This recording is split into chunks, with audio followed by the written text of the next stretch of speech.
La deuxième étape pour résoudre le Rubik's Cube 5×5, ça va être de former une croix sur la face du dessous, puis toute la face, comme sur un 3×3. Mais ce qui est particulier avec le 5×5, c'est que une fois sur deux, enfin je dis une fois sur deux, mais ça arrivera quand ça voudra, vous aurez un nombre impair de côté à retourner, ce qui n'arrivera jamais sur un 3×3.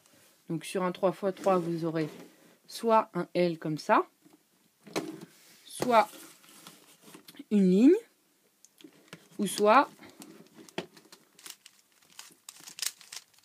rien du tout. Là, on voit qu'il y en a 3. J'ai pas vraiment trouvé de solution à ce problème. Ce que je vous conseille, ça va être de faire la formule d'inversion des coins, enfin des côtés, excusez-moi, sans, en fin de compte, de retourner les deux, mais juste retourner celle du dessus. Parce que sur un 3×3, pour la faire, vous faites descendre à droite.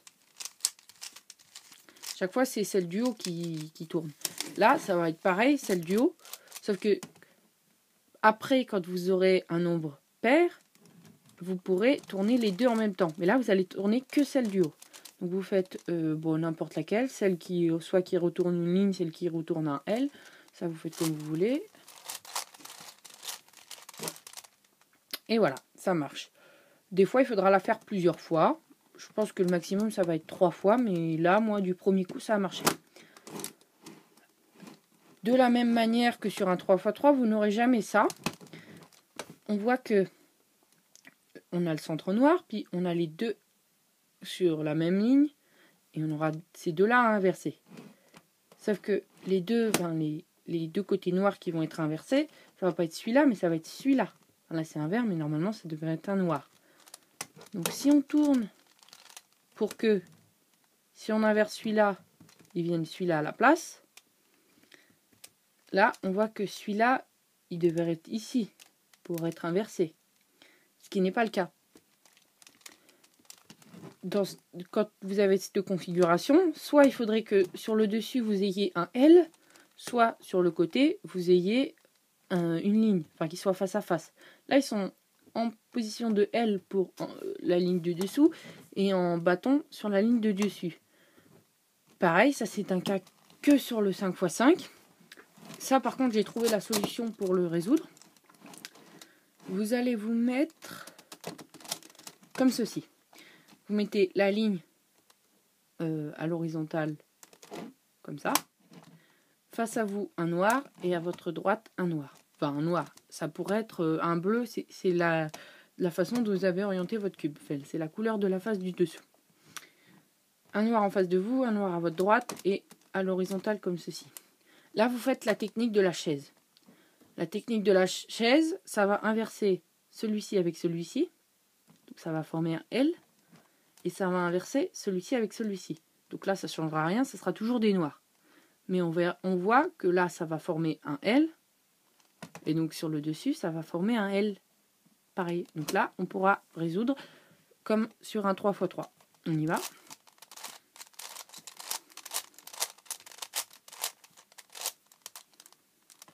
On a les deux noirs qui se sont inversés. Mais ça a servi à rien parce que c'est des noirs qui sont inversés entre des noirs. Par contre, là, au lieu de passer de la ligne, on est passé au L. Donc maintenant, vous orientez de façon à les deux petites facettes noires et si elles étaient inversées, il y aurait une autre couleur à l'opposé. Et les deux facettes où il n'y a rien, il faut qu'il y ait des noirs en dessous. Et là, vous faites comme sur un 3×3 pour former une croix.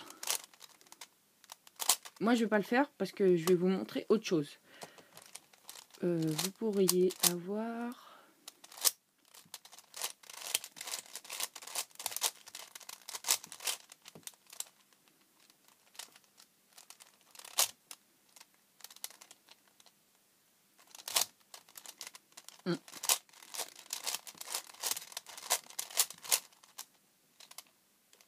Voilà. Alors là, c'est exactement la même chose que le cas qui n'arrivera que sur un 5×5, mais à l'envers. Tout à l'heure, on avait une ligne noire sur le dessus et les deux en L. Là, c'est un L sur la face noire. Et celui-là, le noir qui va venir sur la face noire en face de l'autre. Ça va être exactement comme tout à l'heure pour résoudre on va faire la technique de la chaise qui va inverser en fait. Là on aura les noirs, ces deux noirs là qui vont rester comme ceci, et celui-là il va venir ici et celui-là va venir ici. On verra que le noir il sera en L par rapport à l'autre noir, et ces deux là vont rester comme ceci. On a un noir en face de nous, un noir à l'opposé, le L en haut à gauche, et on fait la technique de la chaise.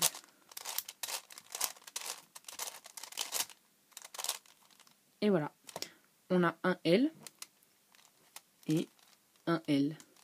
On place le haut comme il faut par rapport aux deux autres, et on forme une croix. Ça, je ne l'ai pas fait tout à l'heure parce que c'est exactement comme sur un 3x3. Mais là, je le fais parce que je suis obligée. Excusez-moi. C'est comme ça. Ah. Ouf, c'est bon. Je me suis emmêlée, mais je suis arrivée. Alors là, on va plus s'intéresser à la face du dessus, mais on va s'intéresser aux côtés qu'on va venir placer chacun à leur place. Pareil que sur un 3x3, vous allez chercher à en placer un. Donc là, on a le rouge, le orange, donc il y a le bleu et le vert à inverser. Vous faites la technique de la chaise une fois. Vous tournez votre cube un demi-tour vers la droite. Et vous faites la technique de la chaise qui va inverser ces deux-là.